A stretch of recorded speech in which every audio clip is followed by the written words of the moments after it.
Today, we're going to be talking about the 2002 silver Libertad, and we will also be talking about a little more about gold and silver and determining whether they're underpriced or overpriced at any given point in time. Stay tuned. Your winner by unanimous decision, and still World Heavyweight Champion of the World, the Mexican Libertad! Ladies and gentlemen, your host, Titty Hunter! So, during the last video, we were looking at silver and gold and seeing how they're priced in terms of the M2 money supply. And so I just randomly grabbed a chart that someone had posted on Twitter/X or whatever you want to call it to highlight that in terms of trying to determine, hey, is gold overpriced? Is silver overpriced? Is it underpriced? And so here's a really good website I recommend where you could find a whole lot of the charts that I'll be talking about in terms of determining it if gold or silver are overpriced at any given point in time. It's Macro Trends, pretty good website, and I quickly pulled up one of their charts on the ratio of gold to the monetary base. Monetary base is also known as the M0, so it's a little more broader than the one from the last video where it was by M2, and it's basically what is the ratio of the gold price to the monetary base. Okay, it kind of gives you the definition up here. And so when it is at a top like this, it basically suggests, hey, gold's getting overpriced because you have the 1980 high up here. You're pretty much at like 5.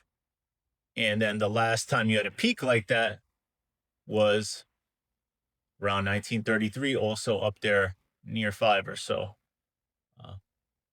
And then the opposite of that end, the other side of the continuum, is when gold is underpriced. So here in 1970, 71, just before they said gold was no longer able to be redeemed, President Nixon, remember that, the famous temporary suspension that continues to this day.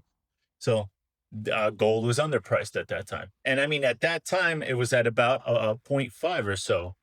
And just to give you an idea of where we are today, we're even below that amount. We're at a 0.43 right now. So there's been quite a bit of a fluctuation now recently. So gold continues to be, you saw it with silver, and I'm showing you here with gold. Gold continues to be egregiously underpriced, even though its price has gone up significantly in just raw nominal terms.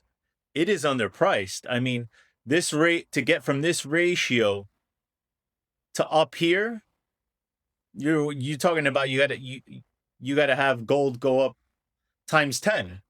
And don't forget, the monetary base is always increasing, so the denominator of the ratio is also increasing. So in realistic terms, the more the time that passes by, it's going to have to be mathematically more than 10 times. So that's just to give you an idea. You want to come to this website. So last time I did talk about, silver and the ratio to M2. This one is to monetary base, which is M0. But the other metric I wanted to talk to you about, because when I started stacking in 08, when I realized, they're going to be firing up the printing presses and they're not going to stop. We're just at a point of no return. I mean, you could look at our national debt. It's gone parabolic. I don't see they're going to fix anything. But there was a school of thought that, the fiat is going to implode and the dollar is going to be worthless.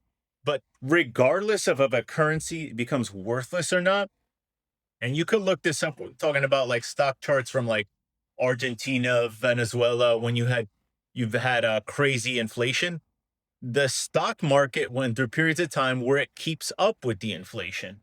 So you should never be married to an investment per se. I mean, if you did that, people that, let's say you were immortal, you'd go broke, because you imagine somebody 100 years ago or so might say, railroad stocks are the place to be. who could ever imagine a railroad stop crashing? And we know that's not true. And to make a similar analogy, people probably today think, oh, Apple is forever. Oh my God, how could Apple ever go away? And like everything else, like every other cycle, eventually at some point, somebody better and more innovative is going to take over. And then at some point, probably past our lifetimes, Apple will be forgotten. But, anyways, what I'm trying to mention is you shouldn't marry yourself to silver or gold. And what I'm showing you here is the Dow to gold ratio, essentially saying how many ounces of gold do you need to buy yourself the full Dow Jones index? And so it's very similar to the previous one.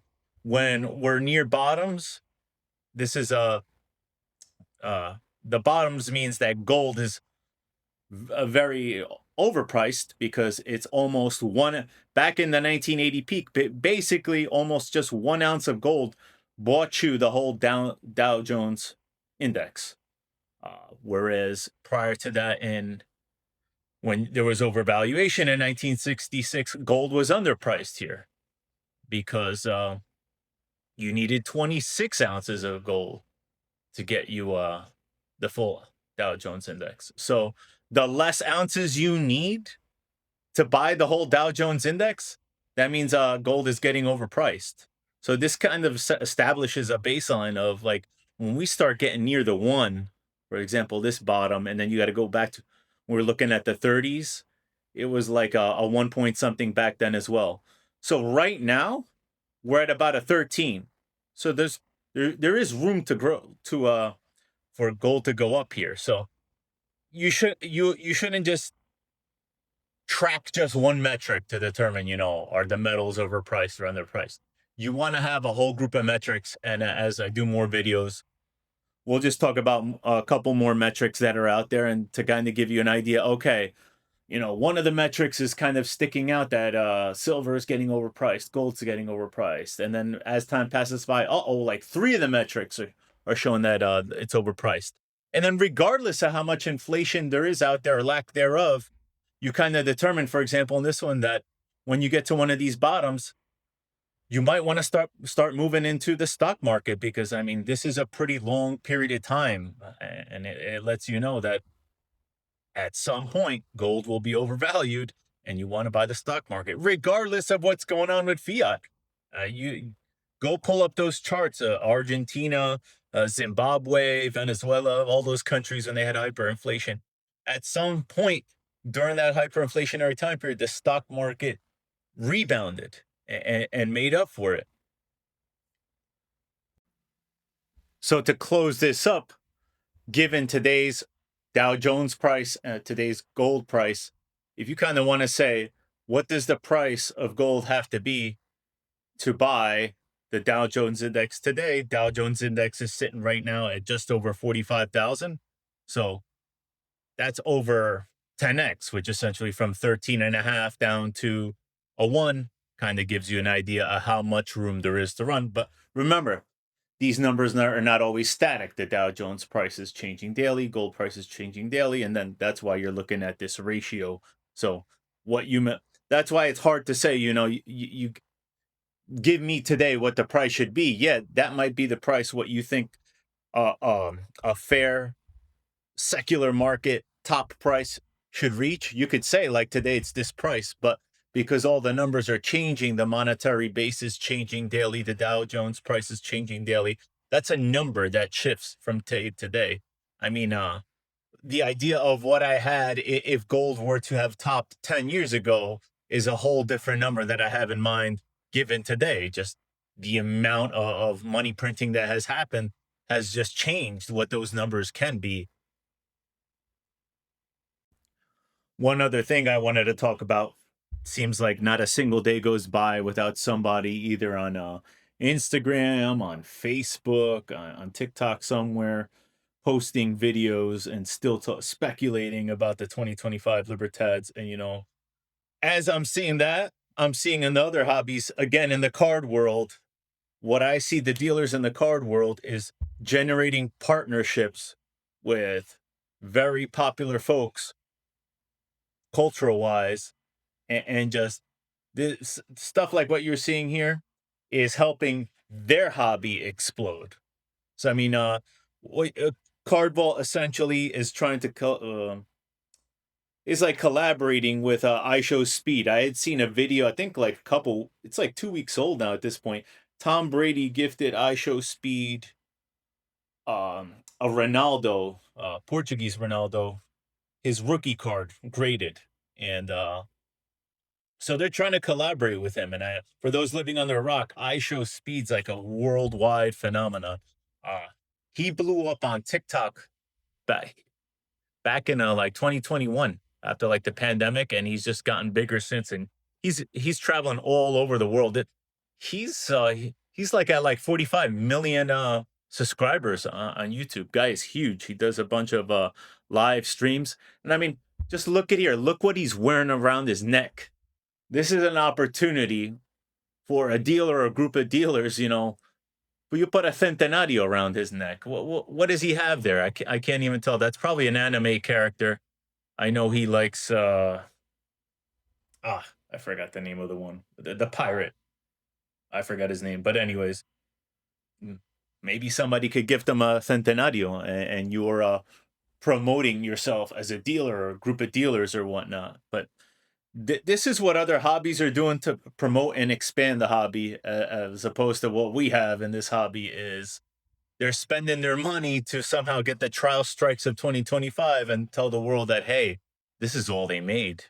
And like I said, say it again, until Banco de Mexico publishes official Mintage stats, take everything with a grain of salt. So let's talk about the next coin up in the series. Last time we covered 2001. This time we are talking about the 2002. And let's look first and foremost, the Mintage. Mintage is a little past the halfway point in terms of scarcity. It's starting to inch towards almost a million mintage, but it's at 850,000. Because it's been minted over 20 years ago, they're not as easy to find out in the wild as, like, let's say the next one up next to the 2015. It feels like you do see more 2015s than you do 2002s. Taking a look at the graded population at NGC PCGS for the 2002. On the NGC side, we are up to 440 total graded 2002s, with the top pop 69 at 44. I know when I started collecting in 2021, and I mentioned already in the last video how it was pretty impossible in these early 2000s to get a 70, and now they're starting to pop up. And for the most part, I remember from 2001, 2002, all the way to 2006, it was hard. Actually, even 2007 back then, it was hard to get. Yeah, so pretty much from 2001 to 2007, it was hard to get a 69. There was not that many out there. And I know the latest example, 2005's, the way you see in like 2002 has 44 69s. 2005 was very much like that not too long ago. And as I keep telling you folks, this is why things could change overnight. You got, for almost all years, less than 1% of the mintage has been graded. All it takes is somebody to come out of the woodwork, some dealer do a massive bulk submission, and this is what happened. 2005, now you have 170 69s in the 2005. Just exploded. Went from sub 50 to 170, and you now have 370s. So things could turn day and night from one day to the other. It's why I always recommend, if you don't have money to like just throw out and chase for like to all the top grades, all to be in the top of the list on the registry, like if you want the best bang for your buck numismatic wise, essentially you may want a 68, you may want a 67, and you don't have to pay as much, because I mentioned this before, you get a 67, the pricing for a lot of these is going to end up being where it's much cheaper, and not necessarily That's the wrong term. It will be pretty much the same price as you finding one raw, sending it into grade, and having to go through the headaches of buying a membership at NGC or PCGS, filling out these forms, having to go to the post office, pay insurance, this, that, and the third. Whereas, like, a lot of the times, these mid grade ones are priced at pretty much the point where you're basically paying for the raw coin plus the grading fee. So, do you really want to go through all those extra hurdles and headaches and just to chase high grades? And I mentioned it before, a lot of times on eBay, you find a raw coin, you may see a 2002 raw coin, and they'll advertise it. The seller will advertise it like, oh, this is a grading quality, absolutely high grade. They make all types of like guarantees, and at the end of the day, they take pics strategically to hide some of the surface hairline scratches that if you just hold the coin at a certain angle, you're not going to see. So that's always been my recommendation. If you do want a slab set and not just have a raw set, go for these mid grades. There's numismatic wise, unless like I mentioned, if you're talking about a 29 antiqued, for example, or a high grade 98, for example, or a high grade 91 type 2. There's not as many of those out there. They're the scarcest of the scarce for the 1 ounce Libertads, brilliant uncirculated. Uh, and so those will have a lot more numismatic value that will just be hard to change from one day to the next. It's going to be a lot less likely that someone's going to pop up with like 598s to get graded from one day to the next. And just before finishing this off, let's look at the PCGS side. 2002 on PCGS, we have 233 total graded. And their top pop is 69 as well, with 20 of those. Before we look into the actual eBay sold comps for 2002, I did want to bring something up. I alluded to it, I don't know how many videos ago, I said that you should build out a nice compendium of saved searches. When you're logged in on eBay, you can have a search, do a search, and then click like a little save button, and you'll have that as a saved search, and you could have it ping you that every time there's a new result, it'll pop up. So I highly recommend, if you have the time, build up a saved search for every year. You never know what pops up. And I just saw this pop up yesterday. It was an auction that ended last night. It was a 2007 NGC Proof 69 that sold for $355. That is absolutely cheap. Cheap. There are people paying $400 for the brilliant uncirculated. So a proof to go for $355, that is a gift. So I mean, let me tell you something else about dealers. Dealers are always in on their self-interest, and they're gonna pimp, promote, whatnot, the coins that they're looking to move. 2007, this proof, there's like I think about 5,000 of those. Don't quote me on the exact number, but it really is within that range. Versus, let's look at over here what the 2007 was on the spreadsheet.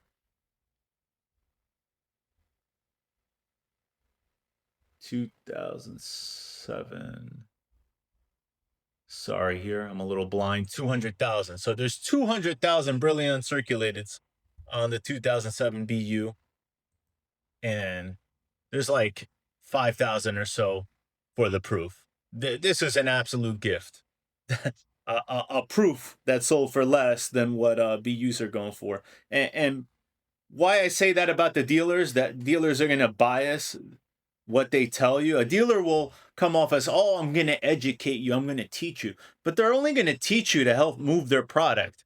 It is so much easier to source from a population of 200,000 mintage versus a population of 5,000 of them. It's going to be harder for a dealer to come up with a bunch of 2007 proofs. And so they're not going to be talking about them a lot or telling you, oh, you should build out the proofs. They're not, because they don't have many for sale. So they're not going to promote them. So that's why I highly recommend you build out a compendium of saved searches. And something like this pops up. That's a great price, quite honestly. So now let's look at the comps for 2002. came in here, I'd search 2002 Silver Libertad, turned on the sold filter, and I always sort by ended most recently. And like I said, sometimes sellers in one way or another manage to play games and somehow get a comp in here that it might be a fabricated sale or whatnot. But that's why 2002, I mean, there's a whole bunch of them. So you're going to be able to find them. I mean, it's not going to be any guaranteed condition, but you'll gather up a good number sample size of what they've been going for, and you have an idea. Hey, this is the ballpark of what I should expect to be paying for them. So you had that was a graded one, MS67 that went for 140, but then you have a raw one, $51.54, another raw one, $46. This one's at $67.55, but located in the UK. Here's one 127.50, but they're pushing it as the description here, monster toned. I'm not a fan of the tone, just because I told you you can you can greatly accelerate the toning of coins through particular methods. So I stay away from that nonsense. Again, here $53. I don't know why a 2006 showed up for this save search, so we'll pass that. And this one was a 2002 proof, went for $300, and that's a very rare coin. So you saw a graded 2007 69 sell for not much more than that. That was a gift. So that was that gives you a really good idea. That highlights why that 2007 proof 69 really was a gift. And here another 2002 BU 89.99. So you kind of have an idea as you scroll through, gather enough of a sample size of what the going rate is for the coin. Click that subscribe button for more data-driven coin analysis.